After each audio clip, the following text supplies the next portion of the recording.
On the increasingly large notepad file on my computer desktop that contains a list of descriptions about the albums that I've listened to from this year, there's a smaller list at the bottom for albums out of those that have loved enough to score an 8 out of 10 or above. There's been a fairly impressive amount of those this year, but what you may not know is the subset of that list, which in itself is a list of albums that I've loved enough to score an 8 out of 10 or above, and have not reviewed yet. Now this list is a bit too hefty for my liking, and considering I like to go out of my way to introduce viewers to new musical experiences, here we go with this one.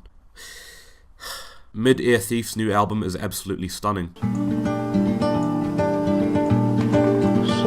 In a space in the musical genre chili bin, there are several styles ready to be poured into an icky game of King's Cup that'll inevitably result in an intriguing but inconsistent mess. Occasionally, one of these genre fusions might end up potent enough for folk to keep exploring the possibilities. Speaking of folk and electronica worked surprisingly well, didn't it? Who knew that acoustic and organic sounds clash with those that are synthetic and surreal, and now I'm here crying into a bowl of Cocoa Pops. The Korean group Mid-Air Thief now stand with other musical artists known for being called a thief, including Thief, Big Thief, Pineapple Thief, Body Thief, and Greta Van Fleet. Crumbling is a beautiful experience in the same sense as seeing the ground fountains gush upwards in the city, a refreshing and reassuring sight that holds you in your place and reminds you that everything is going to be alright. However, the album is also poignant, in the sense that said fountains have also soaked the passerby's ham sandwiches. It's a romantic album, but less like wondrous affection in the mushy typical sense, and more as if you and someone else are the last human beings on a desolate planet Earth. Mid-Air Thief know how to evoke this feeling of surrounding emptiness and a threatening ennui that is incoming. The last time I felt that so strong was during the recent A$AP Rocky record, but the album is less about the apocalypse and more about coming to terms with finding new things to love and care about. It sounds lush and vegetated, and you really have to hear it to believe it. I'm sure Shinji Sato from Fishmans is smiling looking upon us knowing that we've channeled his musical spirit well. It's the title track of this album that gets me though, an acoustic-led odyssey of hope sprouting in wet soil. The subtle glockenspiel notes that plinker like raindrops and puddles has me nearly producing my own personal raindrops, and by the time that Mid-Air Thief's frontman, presumably the Alpha Thief, raises the power in his voice for the climax of the track, those aforementioned raindrops may as well have transitioned into a damn hurricane. Each wave of violins and claps, and presumably a plucked string instrument of oriental origin, my guess is the Gaia Geum, is so spine-tingling I eventually have to leave the room and put a sweater on to keep warm. And the moment that the track Protector began bringing in a striking drum beat, I had a big wave of swelling love for what I was hearing. And then the smattering of violins and the glitter spill of chirpy synthesizers came in, and I felt like I was halfway on my way to Jupiter. I wish I could find things to dislike about this album. Psych, no I don't, but the fact is that Crumbling taps so wonderfully into the things I like.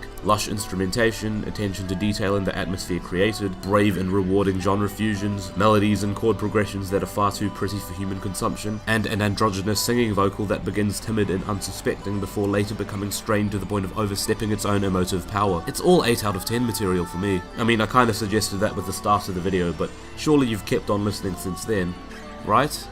Right?